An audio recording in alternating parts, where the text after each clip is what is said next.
O estado do Rio de Janeiro, com as suas mais de 1.000 favelas catalogadas em velocidade acelerada de expansão, contando, dentro do espaço geográfico dessas zonas, inúmeros grupos narcoterroristas que fazem uso da força contra os meios de segurança estaduais e federais para garantir o controle territorial, o comércio ilegal de drogas, facilitação à prostituição infantil e servindo como um grande corredor internacional para o recebimento e envio de armamentos, peças de reposição aos mesmos, além de, obviamente, o escoamento de narcóticos para outras partes do mundo. Com a inserção forçada de maneira antinatural ao longo de sucessivos anos de uma cultura baseada em valores gramscistas no povo fluminense por gestões passadas nas escalas estaduais e federais, com a colaboração direta de jornais, artistas, sociólogos, escritores, emissoras de televisão e políticos, de que o traficante é a verdadeira vítima do sistema perverso que criminaliza a pobreza. Criando dessa forma, de maneira lenta e gradual, o apoio da parcela significativa de admiração da sociedade civil fluminense aos aspectos que direcionam a adoração e reverência à figura do traficante e as atividades envolvendo o tráfico de drogas, se concretizando, no atual momento, que o indivíduo traficante é visto, entre os mais novos, como a figura a ser seguida, entre as mulheres, como a figura de desejo e entre os homens, a figura de hombridade e respeito. Através dessa gourmetização e poder, aplicam de maneira irrestrita, diariamente, a aplicação escalonada de terrorismo indiscriminado, seletivo e comunal, incorporam valores de identidade coletiva, desenvolvem a ideia de soberania de territórios e evoluem do conceito de facção para a guerrilha.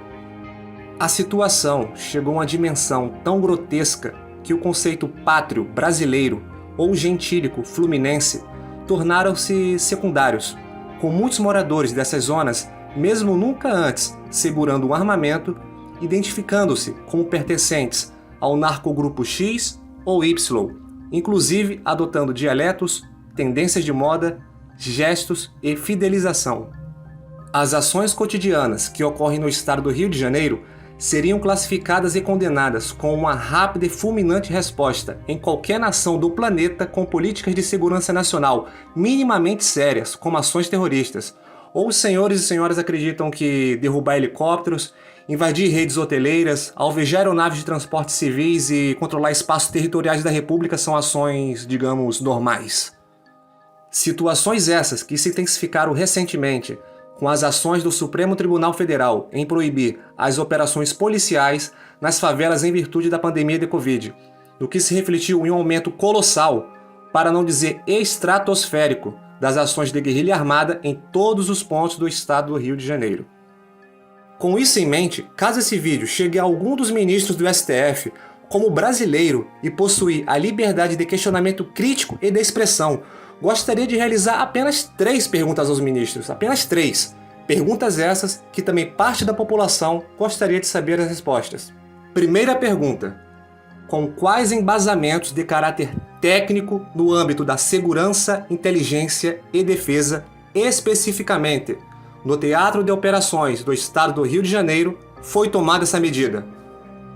Segunda pergunta: para tomar uma medida dessa natureza que afeta diretamente os mais de 17 milhões, eu digo 17 milhões de habitantes do estado do Rio de Janeiro, provavelmente todos os ministros, eu digo todos os ministros, até por ocuparem cargos de tamanha relevância ao país, acredito eu que em algum momento de suas carreiras já realizaram por livre e espontânea vontade o acompanhamento presencial com as tropas policiais e militares nos teatros de operações, seja por meio de garantia da lei da ordem, seja por intervenção federal, em áreas como o Complexo do Alemão, Maré, Chapadão, Salgueiro, entre outros, acredito eu, até para poderem ter o conhecimento e embasamento em loco das causas e dificuldades que ali se transcendem. Se assim o fizeram, por que prosseguiram com tal medida? E caso nunca tenham feito, como possuem capacidade técnica mínima necessária para tomar uma ação do tipo? Terceira e última pergunta: para tomar essa medida, certamente, e por conta do tamanho do grau de estudo e profissionalismo dos senhores, acredito que certamente contactaram para orientações os militares Forças Especiais alocados no Centro de Instrução de Operações Especiais, os comandos anfíbios alocados no Batalhão Toneleiro e, obviamente, os policiais militares do BOPE. Afinal, toda essa triade está localizada no estado do Rio de Janeiro. Os senhores ministros contactaram, pediram orientações a essas unidades, afinal, elas respondem ao Estado do Rio e ao governo federal. Não me compreendam mal, senhores ministros, apenas gostaria de saber as razões técnicas envolvendo as esferas da segurança, inteligência e defesa. Além do mais, isso é um questionamento de homem para homens e não de homem para deuses, certo? Caros inscritos, guardem bem as minhas palavras. A situação real é, caso o Brasil não adote medidas sérias e severas no combate às narco-guerrilhas presentes no estado do Rio, em pouco menos de 4 anos, escutem bem, em pouco menos de 4 anos, iremos possuir algo em um nível equivalente ou superior às guerrilhas encontradas no México e na África Central. O Brasil necessitará fazer uso dos meios militares para prover a pacificação por meio da força, aos moldes como é realizado na Colômbia, no Peru e Equador. Não existe outra solução para o estado do Rio de Janeiro. Para levar o saneamento básico, realizar a desfavelização, realizar a apreensão de armas, drogas, pessoal, busca de foragidos e desaparecidos, além de recuperação dos finitos territórios, irá se fazer necessário o uso da força. Força e capacidade essa que os meios policiais estaduais não dispõem.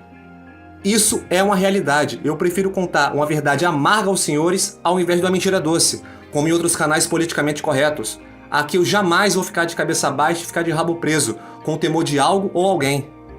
Para finalizar o pensamento de hoje, o Ministério da Defesa e o Ministério das Relações Exteriores, antes de pensar, planejar e cobiçar missões internacionais por meio da ONU para levar a pacificação a outras nações, que é algo muito honrável, diga-se de passagem, necessita levar a pacificação ao seu próprio povo. O nosso Haiti, República Centro-Africana, Congo, está bem aqui, debaixo dos nossos olhos, e se fortificando a todo minuto, pois nunca foi feito ações energéticas contra os mesmos, aos moldes de um combate sério ao narcoterrorismo. Bem, encerramos o vídeo reflexivo do dia de hoje. Peço gentilmente que se inscrevam, compartilhem e ativem o sininho de notificações. Dessa forma vocês incentivam e colaboram muito para o prosseguimento do meu trabalho.